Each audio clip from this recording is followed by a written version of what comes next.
안녕하세요. 혹시 여러분은 지옥으로 들어가려는 입구에서 누군가 저를 막아주었다면 어떤 기분이 들까요? 그 누군가를 은인으로 생각하며 감사하게 생각하겠죠. 그렇지만 저는 좀 달라요. 저를 막아주었던 은인이 선의로 그런 행동을 한 건 아니었거든요.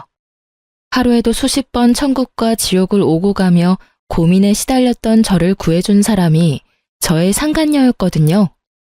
지인들이 제 이야기를 들으면 진짜 잘 됐다며 웃으며 소리칠 정도로 절묘했던 저의 이혼 이야기를 다른 사람들과도 나누고 싶어 글을 올리게 됐네요. 이제 정말로 모든 게 끝났으니까요. 제 이혼의 시작은 직장으로 찾아온 한 사람 덕분이었어요. 일을 마치고 급히 나오는데 한 여자가 저를 찾아왔더군요. 저는 급히 저를 찾았다는 여성을 안으로 들였어요. 당신이 이영준 씨 와이프예요? 저보다 한참 나이가 어릴 것 같은 그 여자는 무례한 태도로 팔짱을 끼고는 저를 아래 위로 훑어보더군요. 예, 그 사람이 제 남편이긴 한데 무슨 일로 그러시죠? 사람 많은 데서 할 이야기는 아니지만 당신 남편이랑 빨리 헤어져요. 싫다는 남자 붙잡고 도대체 뭐 하는 거야? 그렇게 매달리면 마음이 다시 돌아가기라도 할 것 같아요. 아줌마 때문에 그 사람이 얼마나 곤란한지 아냐고요. 한눈에 봐도 젊고 예쁜 여자였어요. 개구쟁이 아들 둘과 그보다 더 말을 듣지 않는 남편을 돌보느라 늙어 빠지고 쓸모없어진 제 모습이 초라해질 만큼이요. 솔직하게 말해볼까요? 이렇게 예쁜 여자가 다 늙어 빠진 남편과 그렇고 그런 관계일 거라고는 상상조차 못할 만큼 늘씬하고 잘 꾸민 그런 여자였죠. 그리고 저런 말을 꺼낼 줄은 더욱 상상 못했고요. 정리 중이라 시끄러웠던 곳이 조용해졌어요. 목소리는 얼마나 큰지 직장 동료들이 다 들었거든요. 우리 남편이랑 뭐요? 저희 사귀는 사이예요. 무늬만 부부인 그쪽이랑은 완전 다르거든요. 뱃속에는 아이까지 있는데 깨끗하게 이혼해 줄 거죠? 여기까지 찾아온 이상 저도 맨입으로 이혼하라는 건 아니에요. 상간녀 소송 할 거면 해요. 그 사람이 다 갚아주기로 이미 약속했으니까. 그러니까 알아서 눈치껏 좀 빠져줘요, 아줌마. 그 이야기를 들으면서 저는 정말 천국과 지옥을 오갔어요. 동료들 앞에서 남편의 불륜이 탄로났다는 수치스러움과 지금 이 지옥 같은 상황에서 빠져나가게 해줄 거라는 안도감이 저를 가득 채웠거든요. 차분하게 생각해보니 도리어 제게 반가운 말이더군요. 그리고 지금 이 상황에 이런 말을 하는 상간녀는 아무것도 모르고 있구나라는 걸 파악했거든요. 그래요? 그렇게나 사랑하신다고요? 그럼 이혼해 드릴게요. 그 늙고 볼품없는 남자를 원한다면 드릴게요. 꼭 결혼해서 행복하게 사세요. 제 말에 상간녀는 생각보다 더 크게 당황한 표정이었어요. 그럴 수밖에요. 모진 소리 들을 거 각오하고 여길 찾지 않았겠어요? 그런데 선뜻 이혼해주겠다니 본인도 당황스러운 거겠죠. 저는 웃어줬어요. 이 수치스러움과 쪽팔림보다도 눈앞에 상간녀가 저 대신 지옥으로 걸어 들어가게 될 걸 예상하고 있었으니까요. 남편의 상간녀에 대해 처음으로 알게 된 건 5년 전이었어요. 시부가 무척 많이 아팠던 때였죠. 남편은 사업으로 바쁜 사람이었지만 부모 생각은 지극한 효자라 바쁜 자기 대신 제게 시부모를 잘 모셔달라 했었어요. 당시 남편은 사업으로 많이 바쁜 상태였고 어쩔 수 없이 제게 그 수발의 몫이 돌아왔어요. 주변 사람들이 보면 참 잘한다, 때로는 너무 힘들겠다는 말을 들을 정도로 저는 시부모 수발의 진심이었어요. 제가 착해서가 아니라 만약 제 수고로움이 힘들어 보이지 않으면 남편이 합가 이야기를 꺼낼까봐 두려웠거든요. 그래서 눈에 띄게 열심히 한 면이 있었죠. 처음에는 아픈 시부도 그런 시부를 간병하는 시모도 제 수발이 당연하다는 듯 여기더라고요. 일을 하며 아이까지 돌보는 제가 일을 마치고 시댁을 찾아 청소하고 빨래하고 밥 해놓고 반찬하고 솔직히 어마어마한 양의 일을 처리했다고 보면 돼요. 합가하면 더 편했을지도 모르겠다고 이야기하지만 합가했었어 봐요. 이런 일 말고도 신경 써야 할 일이 얼마나 많겠어요. 그래서 열심히 했어요. 시무는 매번 제게 거리낌 없이 요구사항을 말했어요. 집 청소가 어떻다, 반찬이 어떻다, 신경 좀 써라 등등. 선의로 하는 일에 감나라 배나라 하시곤 했거든요. 남편도 제 스트레스에 한몫하긴 했죠. 시댁 상태가 말이 아닌데다가 저에게 그 수발까지 요구했으면 자주 시댁에 와서 들여다보기라도 해야 하잖아요. 그렇지만 남편은 매번 바빴어요. 사업하느라 바쁘다는 걸 알고 있었지만 정말 주말 부부만큼 보지 못하는 날이 더 많았거든요. 그때쯤에는 아들들도 아빠를 찾지 않는 게 당연한 일이 됐을 정도였고요. 제게 생활비를 많이 주지는 않았지만 분명히 저금을 하며 착실히 모으고 있을 거라는 생각을 했어요. 뭐 다 착각이었지만요. 시부모를 모시고 병원을 다녀오는 길이었어요. 시부 상태가 나쁘다는 말에 급히 눈치 보며 연차까지 쓰고 나와 두 분을 모시고 갔다 오던 길이었거든요. 두 분 심기는 많이 불편했어요. 이거 봐라. 네가 같이 살고 있었으면 이런 일도 없었지 않니? 갑자기 아버지 쓰러지고 내가 할 수 있는 일이 없었어. 너희 진짜 합가할 생각 없는 거니? 네가 적극적으로 이야기하면 네 남편이 싫다고 할 리가 없지 않니? 어머님, 아들들 이사하면 학교도 다 옮겨야 하고 애들 친구들하고도 다 헤어져야 하잖아요. 예민한 나이인데 좀 이해해 주세요. 그리고 제 직장도 시댁에서는 너무 멀어서. 그러니 하는 말 아니냐? 직장을 우리 집 근처로 옮기던지. 그리고 손주들이야 뭐가 그리 중요해? 어른들부터 잘 챙겨야 아랫사람들이 잘 되는 거야. 그간의 제 노고 따위는 가뿐히 씹어드시는 시모 말에 기분이 상한 건 저도 마찬가지였죠. 제 시간, 노동력, 정신노동까지 써야 하는 일인데 합가라니 말도 안 되는 일이었죠. 그래서 간곡하게 안 된다며 운전에만 집중하고 있었어요. 그러다 길을 잘못 들게 됐어요. 시모 말 때문에 화가 나서 빠져야 하는 길에 빠지지 못하고 직진하게 됐거든요. 또 한참 둘러가야 된다는 생각에 한숨을 쉬는데 옆 차선에 어디서 많이 보던 차가 한 대 있더군요. 남편 차였어요. 반가운 마음과 화가 나는 마음이 동시에 들었죠. 남편 때문에 다 이런 일이 일어난 게 아니냐 싶은 마음이 깊은 곳 한켠에 존재하고 있었거든요. 남편에게 급히 전화를 걸었어요. 어디야? 나? 지금 지방 내려와 있어.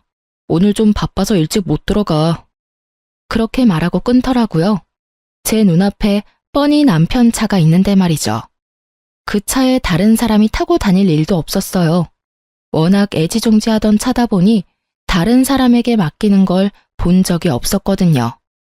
저는 뒤에 시부모님이 있다는 걸 알면서도 남편의 차를 뒤쫓았어요. 왠지 모를 싸한 기분이 들었거든요. 그렇게 차가 도착한 곳은 모텔촌이었어요.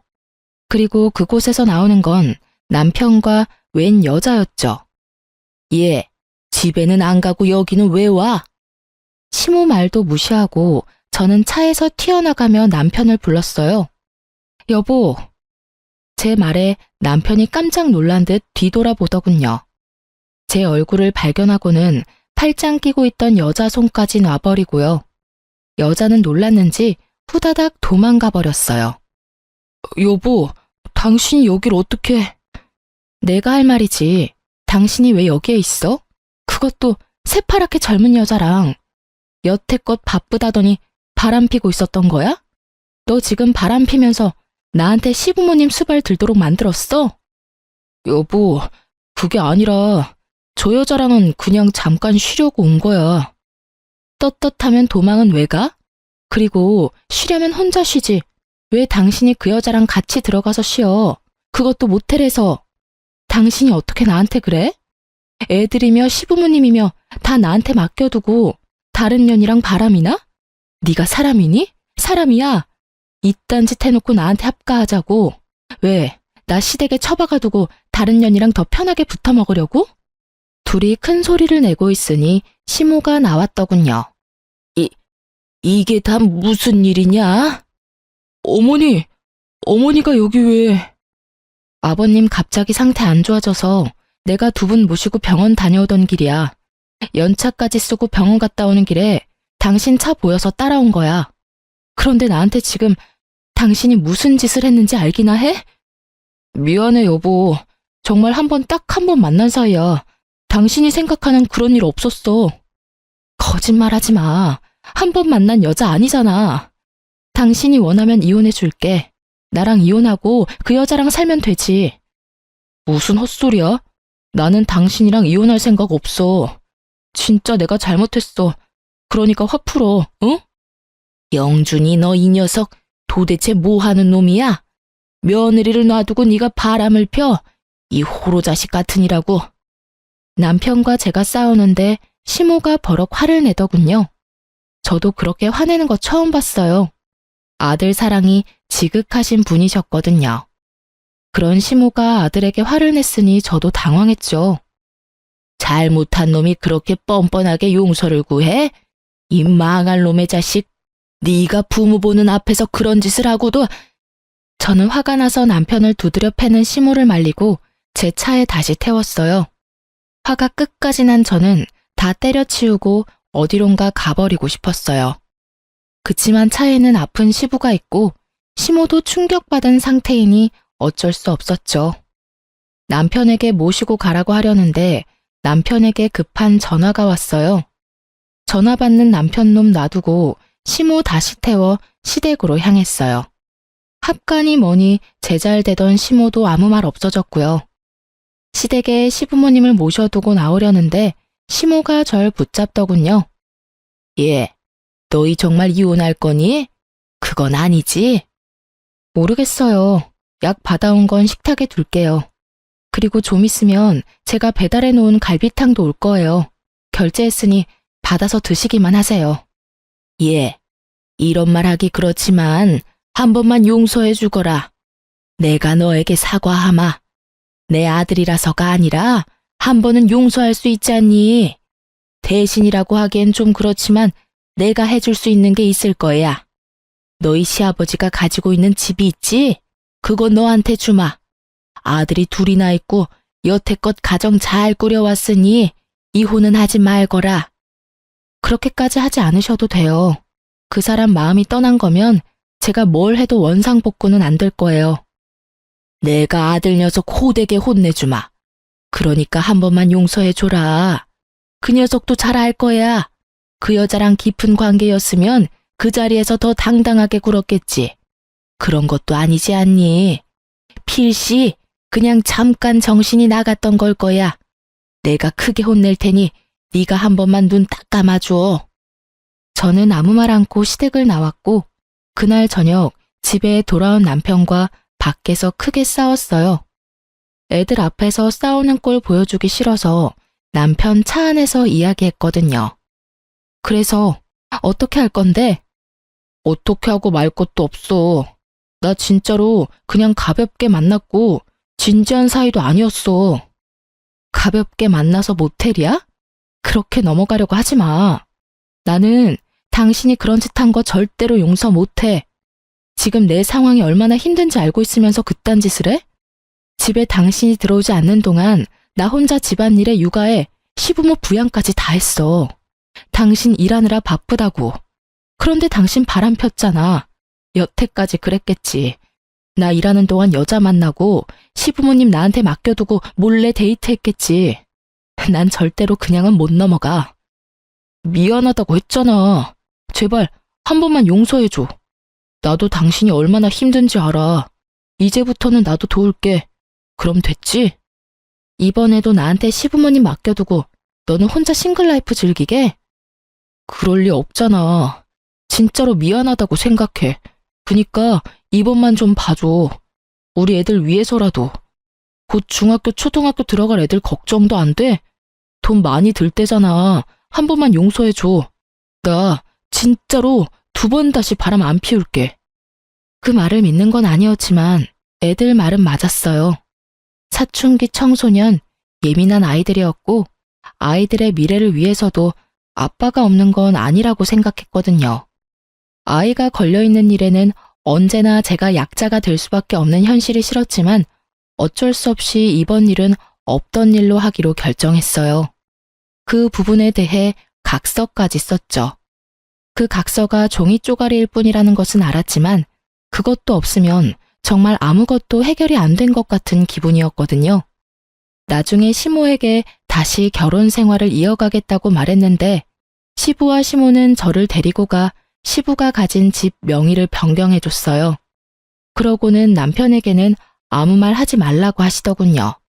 몰래 가지고 있다가 힘들 때 써먹을 수도 있을 거고 혹시라도 시부모님 돌아가시고 나면 도움이 될 거라고 말이죠. 그렇게 제게는 남편 모르는 시부 명의의 집이 생겼고 남편은 그 뒤로 조용히 지내서 모든 게 제자리를 찾아가는 기분이었어요. 솔직히 시부 명의 집이 생겼다고 해서 제게 큰 변화가 있는 건 아니었어요. 다만 참고 사는 이유 중에 시부모님의 당부가 생겼다 뿐이죠. 그 뒤로도 저의 생활은 크게 변함이 없었어요. 가끔 남편 뒤를 캐는 것 말고는요. 그러던 어느 날 갑작스럽게 시모가 교통사고로 돌아가셨어요. 시부는 충격을 받았는지 상태가 악화되어 병원에 급히 입원하셨어요. 장례를 치르는 동안 남편은 골똘히 무언가를 생각하는 모양새였어요. 저에게 건성으로 대하는 모습을 보며 기분이 나빴지만 상황이 상황인지라 그냥 넘어갔죠. 부모님이 돌아가셨으니 정신이 없을 것 같기도 하다고 생각했거든요. 상을 다 치르고 시부도 어느 정도 안정이 되어 퇴원하고 집에 돌아왔는데 시부가 이상한 소리를 자꾸 하시는 거예요. 어머님 어디 갔냐고 묻고 비밀번호도 잊어버리고 하루는 밖에 나갔다가 집을 못 찾아온 일이 생겼죠. 그렇게 시부를 데리고 병원에 가니 치매 증상이라고 하시더군요. 시모를 잃고 급격한 충격으로 이전부터 보였던 경미했던 인지장애가 더 심해진 거 아닌가 하고 추측했어요. 남편이 집에 돌아오면 그 이야기를 하려고 생각하며 집에 돌아왔는데 집 우편함에 편지가 하나 와 있더라고요. 보니까 남편의 건강검진 결과였어요. 2, 3주 전에 검진을 했는데 그때 결과가 나온 거죠. 저는 아무 생각 없이 우편을 뜯었는데 남편의 간 수치가 좋지 않더군요. 엄청 나쁜 수치는 아니었지만 재검을 하라는 의사소견이 있더군요. 당신 간 수치가 좋지 않아서 재검하라는데? 그 정도 수치는 괜찮아. 어머니 상 치르느라 몸이 좀 피곤했나 봐. 좀 쉬면 괜찮아지겠지. 그래도 혹시 모르니 정밀검사 받아봐. 나 오늘 병원 갔다 왔어. 아버님 모시고. 아버님 치매라고 하셨어. 이런 상황에 당신 몸까지 아프면 내가 못 버티니까 꼭 재검 받아. 알았지? 제 당부에 남편이 깜짝 놀라더군요. 시부가 치매라는 사실에 놀란 듯 보였죠. 하긴 얼마 전에는 시모상, 이번에는 시부의 치매 소식까지. 제 걱정이 이해가 되기는 했는지 남편이 이참에 검사 받겠다고 하더군요. 그 주 주말에 남편이 정밀검사를 받으러 갔다 왔는데 한눈에 봐도 얼굴이 영 안 좋았어요. 뭐가 이상이 있는가 보다 싶었죠. 그런데 그 뒤에 남편이 저한테 병원을 같이 가자고 하더군요. 그렇게 남편과 병원을 방문했다가 남편이 간암 2기라는 사실을 알게 됐어요. 의사는 이식이 필요할 수 있다고 말했고 저는 멍해졌어요. 의사의 말을 듣고 있는데 아무것도 귀에 안 들어오더라고요. 점점 멀어지는 목소리에 계속 그 생각만 들었어요. 이제 어쩌나 하는. 아픈 시부는 치매에 걸렸으니 내가 돌볼 수 없다 치더라도 아직 대학까지 갈 길이 먼 우리 두 아들과 남편의 암수발까지 어찌되나 하는 생각만 들었죠. 여보, 나 당신한테 잘한 거 아무것도 없는 거 알아. 그치만 우리 아들들 생각해서라도 간이식 좀 해줘. 아직 이식해야 한다고 확정난 건 아니잖아. 치료 잘 받아. 우선 이식 안 하고 끝내는 선이면 제일 좋지. 저는 선뜻 이식을 해주겠다는 말을 하지 못했어요. 제 몸이 축나면 어린 아이들은 어쩌나 하는 마음이 먼저 앞섰던 것이 사실이에요. 그리고 무엇보다도 이 남자는 저를 배신한 적이 있으니까요. 아마 남편의 외도를 몰랐다면 저는 기꺼이 제 간도 내어줬을 거예요. 그렇지만 이미 한 번의 외도를 겪었으니 고민이 되는 거였죠. 남편은 집에 있는 동안 간이식에 대해 끈질기게 제게 물어왔지만 저는 계속 그 이야기를 피했어요. 그리고 남편은 치료를 위해 병원으로 들어가게 됐고 남은 저는 남편이 항암 치료받고 돌아올 집을 청소하기 시작했죠. 암 환자에게 더러운 환경을 제공할 수는 없으니 깨끗하게 집안을 치웠어요. 남편이 쌓아둔 물건들을 청소하는 중에 너무나 충격적인 걸 발견하고는 그 자리에서 주저앉았어요. 이혼 신고서였어요. 그것도 작성이 되어 있는 신고서였죠. 제가 써야 할 부분만 남겨두고 나머지는 빼곡히 채워진 서류를 보며 저는 이를 악물었어요. 아마 이 서류가 자신의 암 진단 소식을 듣고 쓰여지지는 않았을 거예요. 분명히 암 진단 되기 전에 쓴 거겠죠. 그러니 지금 저한테 간이식 나팔을 불며 해달라고 난리인 거고요. 저는 자리에 앉아 그 분노를 고스란히 곱씹고 있었어요. 정말 욕이 한 바가지 나올 것 같았죠. 제가 뭐 때문에 이 집을 이렇게 청소하고 있는데 내 뒤통수를 치려고 준비를 하고 있었다니. 열받은 저는 청소며 뭐며 다 때려치고 남편이 쓰던 그 방을 그냥 더러워진 그대로 놔둬버렸어요. 그리고 이혼 서류 사진을 찍고 그걸 챙겼어요. 남편 놈이 원하는 게 뭔지 정확히 알아야 하니까요. 그 다음날 일을 하러 가서도 그 이혼 서류 생각만 했어요. 남편 놈이 왜 나와 이혼을 하려고 하는 것일까? 그 생각이 들었죠. 그리고 그 생각의 끝에는 여자가 있었어요. 남편은 외도를 한 적이 있었잖아요. 그때는 그냥 노는 사이라며 헤어졌지만 여태껏 만나고 있었을 수도 있죠. 그러면 좀 더 깊은 사이가 됐을 수도 있고요. 그렇게 하루 종일을 그런 생각과 씨름하며 스트레스 받던 제게 그 여자가 찾아온 건 퇴근하기 직전이었어요. 그리고 그 여자가 제게 남편과 헤어져 달라고 하더군요. 그 이야기를 들으면서 그 여자는 저를 화나게 할 작정이었던 것 같아요. 제가 화를 내면 낼수록 이혼이 더 가까워질 거라고 생각한 듯 하고요. 그렇지만 그 여자는 아무것도 모르고 있는 것 같더라고요. 하긴 남편 놈이 그 이야기를 상간녀에게 할 리가 있겠어요? 아프다는 이야기하면 떨어져 나갈 게 분명할 텐데 게다가 수발 들라는 걸 상간녀에게 말할 수나 있겠어요? 그러니 조강지처에게 이혼 서류 낼 시간을 미루면서까지 간이식을 원하는 거겠죠. 이 좋은 기회를 제가 놓칠 필요는 없었죠. 나를 호구로 보는 남편 새끼랑 그런 남편 새끼랑 붙어먹은 상간녀 둘에게 모두 제가 지니고 있는 짐덩이를 넘겨버리면 그만이니까요. 정말이죠? 진짜 그 사람이랑 헤어질 거죠? 그럼요. 헤어져 줄게요.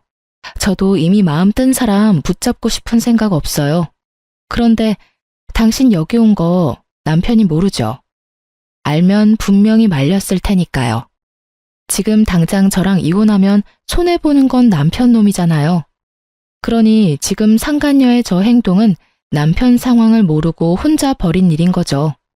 상간녀가 이렇게 일을 벌려준 덕분에 저는 지옥의 입구에서 빠져나올 수 있게 됐잖아요. 상간녀도 흠칫하더군요.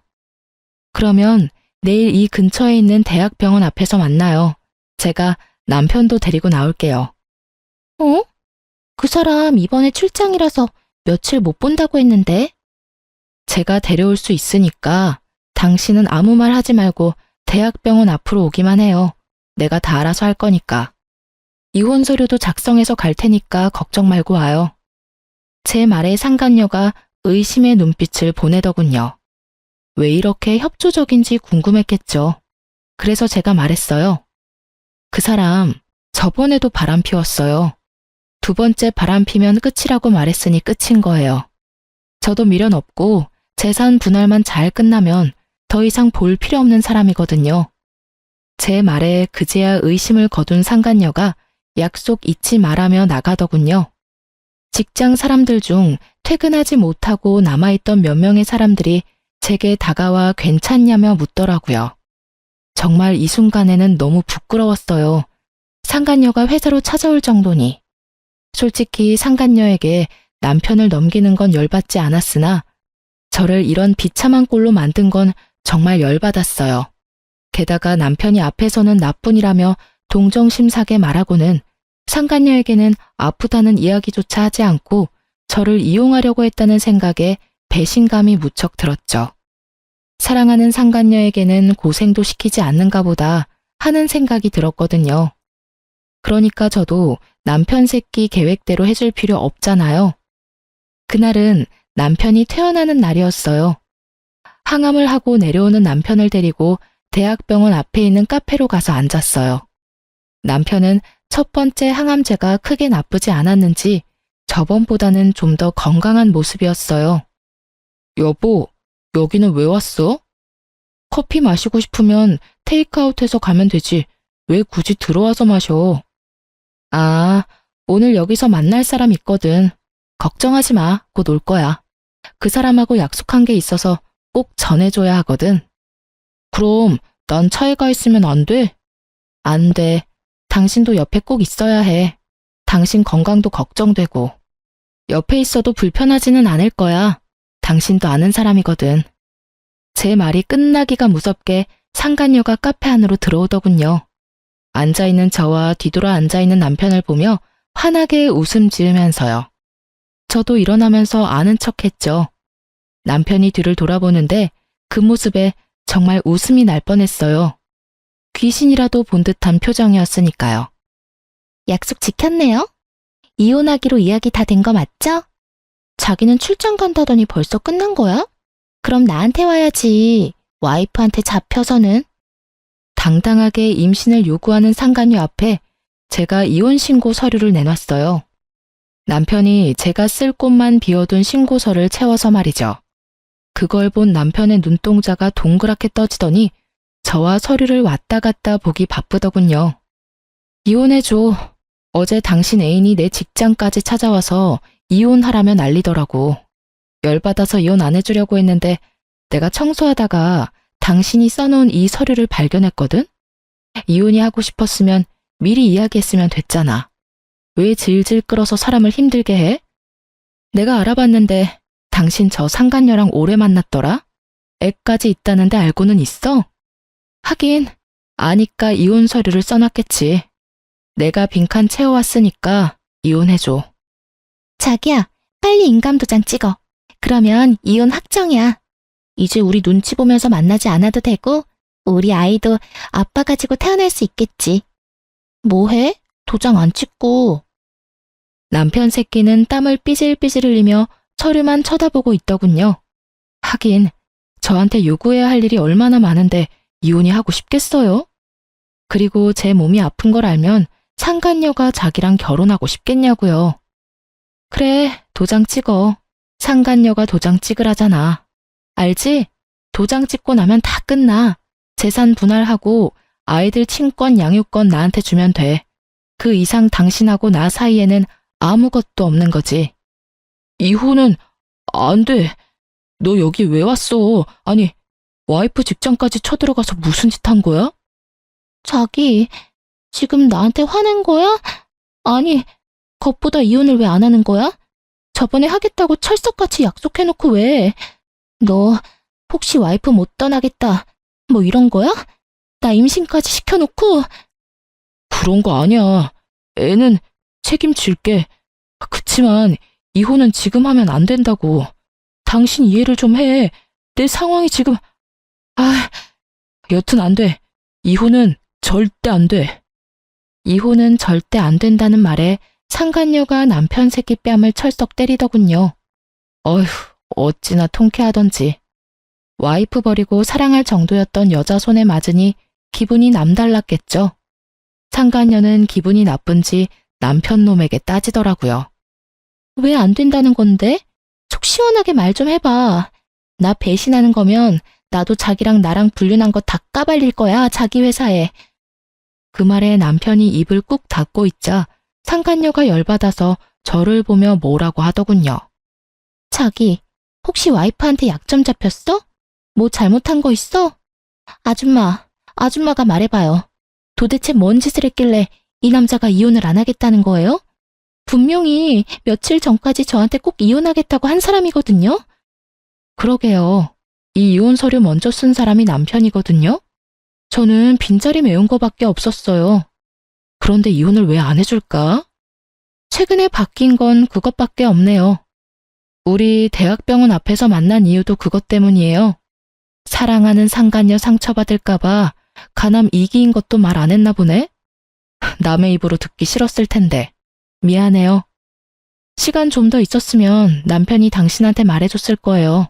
안지 얼마 안 돼서 저한테 간이식 해달라고 끈질기게 요구하고 있었거든요. 전 남편이 예전에 바람핀 것 때문에 간 주겠다고 약속도 못하고 있었는데 잘 됐죠. 이렇게 간 줄 수 있는 건강한 상간녀가 있으니까요. 아, 그런데 애가 뱃속에 있으니까 애는 낳고 줘야겠네요? 뭐, 그건 두 사람이서 알아서 하세요. 어차피 내 간만 아니면 되니까요. 이혼하면 간 줄 필요도 없죠. 하긴, 이혼하지 않아도 줄 생각은 없어졌지만, 제 말에 남편 놈이 식은땀을 줄줄 흘리며 입을 답싹거리더군요. 그리고 상간녀는 너무 놀랐는지 아무 말도 안 하고요. 왜요? 남편 달라면서요. 줄 테니까 알아서 잘 가져가요. 이혼 서류도 썼으니 도장만 찍으면 이혼하는 거예요. 약속대로 해주겠다는데 왜 그렇게 얼굴이 질렸어요? 제 말에 상간녀가 갑자기 아주 얌전해지더군요. 이번에는 남편이 상간녀 모습을 보더니 쌍심지를 켜더라고요. 내가 이혼하면 간이식 못 받아. 그리고 당신 힘들게 할 수도 있어. 그래도 당신 나 사랑하니까 간 줄 수 있지? 뱃속의 애를 생각해. 내가 살아야 애도 멀쩡한 가정에서 살 거 아냐? 그건 생각 좀 해봐야지. 자기는 내가 애까지 임신했는데 이식까지 해야겠어? 어차피 임산부, 출산한 지 얼마 안 된 사람들은 이식 같은 거 못하잖아. 그러니까 이식은 다른 사람한테 부탁해. 야, 지금 일 다 망쳐놓은 게 누군데? 네가 혼자 이런 헛짓거리만 안 했어도 내가 와이프한테 간 받고 나서 이혼하면 됐잖아. 그리고 너 뭐야? 나 사랑한다며. 간 하나 못 주면서 사랑? 그 이야기를 듣는데 정말 열이 또 받더라고요. 마음을 최대한 차분히 하려고 했는데 제가 생각했던 대로 남편이 생각하고 있었으니 정말 배신감에 치가 떨리더군요. 정말로 간을 받고 이혼하려고 생각했다니 상간녀가 제 은인으로 보일 수밖에 없었죠. 그러는 자기야말로 내가 간으로 보여? 왜 내가 자기한테 간을 줘야 하는데? 막말로 우리는 남이잖아. 그리고 그런 일이 있으면 제일 먼저 나한테 상의를 했었어야지. 자기가 이혼하겠다고 해놓고 계속 질질 끄니까 내가 나선 거잖아. 다 따지고 보면 자기가 잘못한 거면서 왜 나한테 난리야? 지금 다 내 탓으로 돌린다 이거지? 야, 지금 네가 누구 덕에 그만큼 누리고 사는데, 그리고 사랑한다며? 너 그만큼도 안 되는 여자였냐? 빈말로도 준다고 말 못하는 거냐고. 그러니까 아무 관련 없는 내가 왜 간을 주냐고. 옆에 있는 아줌마한테 간 받으면 되겠네. 네가 다 망쳐놨잖아. 내가 좀만 기다리라고 했지. 하여튼 멍청한 것도 병이지. 둘이서 열심히 서로를 상처주고 까내리며 싸우는 모습을 보니 너무 재밌었어요. 그렇게 사랑에 맞지 않던 두 사람이 간 하나 때문에 이렇게 무너질 줄이야. 견고하게 싸운 것처럼 보여도 사랑이 아니었나 봐요. 끊임없이 서로를 헐뜯으며 까내리는 두 사람을 보며 저는 지극히 평온하게 커피를 마시며 지켜보고 있었어요. 두 연놈들이 지쳐 나가 떨어질 때까지 말이죠. 두 사람은 더 이상의 싸움이 의미 없다 느껴졌는지 금세 씩씩거리며 조용해지더군요.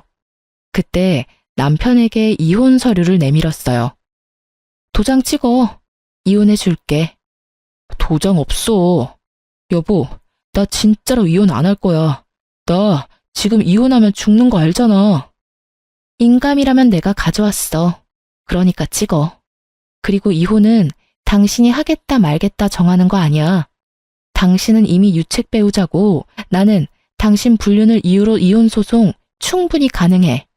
증거는 차고 넘치잖아. 상간녀 뱃속의 아기가 불륜의 결실인데. 그리고 지금 이혼한다고 당신이 죽을 일은 없어. 지극정성으로 와이프 수발 받으며 치료 잘 받고 물 좋고 공기 좋은 곳에서 살면 분명히 치료 잘 될 거고. 뭔 걱정이야? 이혼하고 당신 와이프 해주겠다는 여자도 있는데. 여보, 제발. 이 여자랑 지금까지 싸운 거 안 보여? 나 당신이랑 헤어질 수 없어. 아들들은 어쩌고, 우리 아들. 다른 아들 생기겠지. 딸인지 아들인지는 모르겠지만. 자식이 하나뿐인 것도 아닌데 무슨 아들 걱정? 그리고 당신이 아들 걱정을 했으면 바람을 피지는 말았어야지. 이미 나랑 이혼할 준비까지 해놓고 아들 핑계대기는? 내가 아무것도 모르는 년처럼 보이지? 다 알아. 당신의 그 얄팍한 생각이 눈에 보여서 미치도록 짜증난다고. 간? 염치도 양심도 없는 놈아. 그걸 왜 나한테 이야기해? 이혼하고 재혼할 여자한테 부탁하라고. 제 말에 상간녀는 고개를 돌려버렸고 남편 놈은 결국 인감을 찍었어요. 강경한 제 모습에 남편도 당황한 듯 보였거든요. 그리고 상황이 여기까지 왔는데 이혼을 하지 않는 것도 이상했죠. 그렇게 저는 남편과 이혼을 했고 친권과 양육권은 제가 가져오게 됐어요. 아이들은 바람 펴서 이혼하려 했던 아버지를 아버지로 생각하지 않았거든요. 남편이 아픈 것이 불쌍하지 않냐고 생각하는 사람들도 있었어요. 그래도 아픈 사람인데 참고 살아야 한다고요. 그런데 참고 살면 남는 게 뭐죠? 이미 남편의 마음은 제가 아닌 다른 여자에게 있고 새로 태어날 아이에게 있는데 그러려고 이혼까지 생각한 남자에게 제가 뭐하러 미련을 둬요. 두 사람이 치고받고 싸우는 모습에 둘이 헤어진 줄 알았는데 아니더군요. 두 사람이 화해를 했는지 저와의 이혼 후 상간녀와 결혼을 했더라고요. 그때도 콧방귀만 꼈어요. 끼리끼리 똑같은 것들끼리 만나서 얼마나 잘 살겠나 싶었죠. 서로를 상처 주는 말은 결국 가슴에 고스란히 남아있거든요. 그렇게 상처 주고 상처받은 사람들이었으니 온전히 살 수 있을 리가 없다고 생각했어요. 그리고 전 남편의 결혼 소식이 들리고 몇 달 뒤에 전 남편이 제게 울며 전화가 왔더군요. 처음에는 받지 않으려고 했는데 아이들 일일지도 몰라서 받았죠. 여보, 나 좀 도와줘. 이혼한 마당에 내가 해줄 수 있는 일은 없는 것 같은데. 제발, 나 너무 힘들어. 지금 입원해 있는데 보호자가 없으니 일 처리가 제대로 되지가 않아. 보호자가 왜 없어? 당신 마누라 있잖아. 마누라 찾아야지 왜 엄한 나를 찾아? 그 망할 여자는 여기 없어. 그 여자도 지금 당장 찾으러 가야 하는데 코빼기도 안 보여. 그년이 내 집 팔고는 돈 들고 날랐어. 그게 무슨 소리야? 우리 재산 분할할 때 아버지 명의 아파트가 당신 명의로 넘어간 거 보고는 집에 돈 될 만한 물건 없다고 생각했나 봐. 하긴 없긴 했지. 아버지 사시는 엄마 명의 건물은 대출이 걸려 있으니 돈이 안 될 것 같으니까 우리 집을 판 모양이야. 게다가 내가 공동 명의로 해줬거든. 참 대단한 사랑이다 싶었어요. 그렇게 속내 다 내놓으면서 싸워놓고 공동명의라니. 그렇게 싸워놓고 공동명의? 당신도 대단하네. 그 여자가 나한테 간 준다고 했단 말이야. 나도 그냥 준 거 아니었어. 그것 때문에 준 거였는데 내가 몸 상태가 너무 안 좋아져서 얼마 전에 입원했는데 그동안 내가 죽을 거라고 생각했는지 필요한 거 싹 다 챙겨서 도망갔더라고. 그리고 나 몰래 나 죽으면 보험금 얼마 나오는지도 물어봤다더라. 진짜 징그러운 여자야. 내가 그런 여자한테 정신이 팔렸다니 정말 당신 보기 민망하고 미안해서. 나한테 미안해할 필요 없어. 당신이랑 나 이제 아무 사이도 아닌데 뭐. 그래서 신세한탄 하려고 나한테 전화한 거야? 그건 아니고 나 죽으면 보험금 그 여자가 다 가져갈 건데 당신 그거라도 챙겨야 하잖아. 그러니까 다시 재결합하자 우리. 나도 그런 여자한테 속아서 당한 거고 당신도 한 번만 눈 감아주면 되잖아. 다 끝난 마당에 보험금은 무슨 보험금인가 싶었죠. 그러니까 당신이 나한테 간이식 좀 해줄 수 없을까? 나 그 여자 때문에 스트레스를 너무 많이 받아서 그런지 몸 상태가 너무 안 좋아져서 간이식까지 해야 한다고 하거든. 정말로 사람 하나 살리는 셈치고 나한테 이식 좀 해줘. 나 앞으로 당신 말이라면 죽는 신용이라도 할 테니까. 게다가 우리 애들 생각해서라도. 혼자서 지랄을 하네. 우리 애들 생각하는 거면 더더욱 당신이랑 재결합은 아니지. 애들이 우리 이혼하면서 얼마나 상처받았는지 모르지? 벌써 중학교, 고등학교 들어간 애들이 자기 아빠 불륜인 거 몰랐을까봐? 다 알고 있어. 내가 말하기도 전에 벌써 다 알고 있더라. 인간아, 어떻게 살았으면 자식들한테 바람난 아버지 부끄럽다는 이야기를 들어? 당신이 한 짓이 그런 짓이야. 그러니까 나한테도 애들한테도 절대로 연락하지 마. 알았어? 여보, 나 진짜로 당신 없으면 죽을지도 몰라. 나 혼자서 어떻게 투병 생활을 해. 치료받는 동안 보호자만이라도 되어주면. 진짜 징글징글하다, 당신. 나한테 간 줄 거냐고 악착같이 묻고 다녔을 때 이미 나랑 이혼하려고 생각했던 거 알아. 당신 그런 사람이야. 자기 몸 생각해서 싫은 여자랑도 같이 살 수 있고 아쉬운 소리도 할 수 있고 끔뻑 죽는 신용도 할 수 있는 사람. 나는 여전히 열받아 있는데 뭐가 어쩌고 저째? 재결합. 혼자서 북치고 장구치고 앉았네.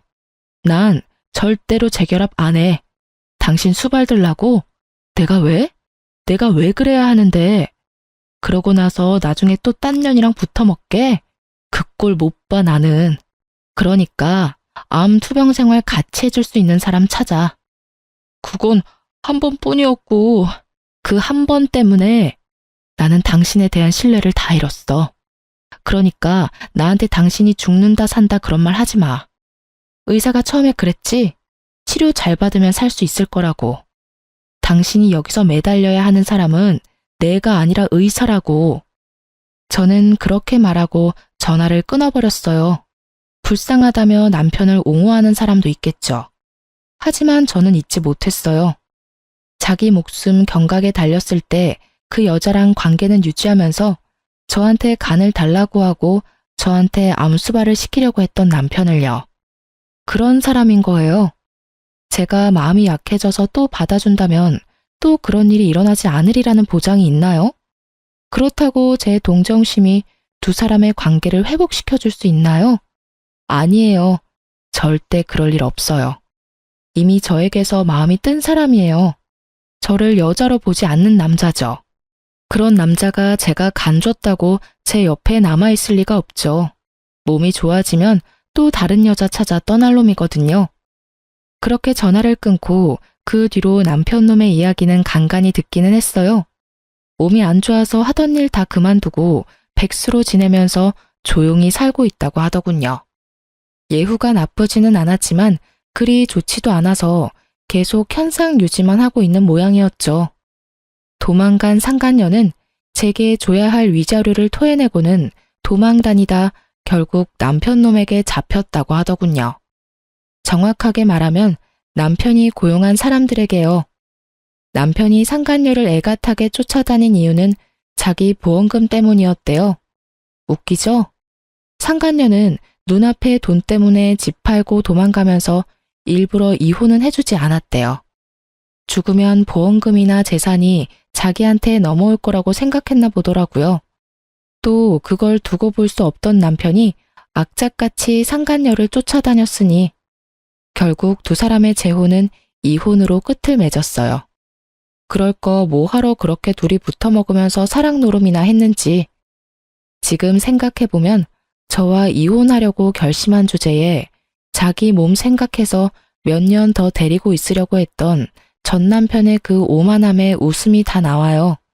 그리고 이 기회를 빌어 상간녀에게 아주 고마운 마음을 전하고 싶네요. 지옥문까지 걸어갈 뻔했던 거 구해줘서 고맙다고요. 그리고 나 대신 지옥길 걸어가줘서 고맙다는 말도요. 그때 기억 떠올려서 쓰다 보니 길어졌네요. 한 번 배신한 사람에게 두 번은 너무 쉬운 일이에요. 그러니까 배신당했다면 뒤돌아보지 마세요. 저처럼 지옥문 앞까지 갔다 돌아올 수도 있거든요.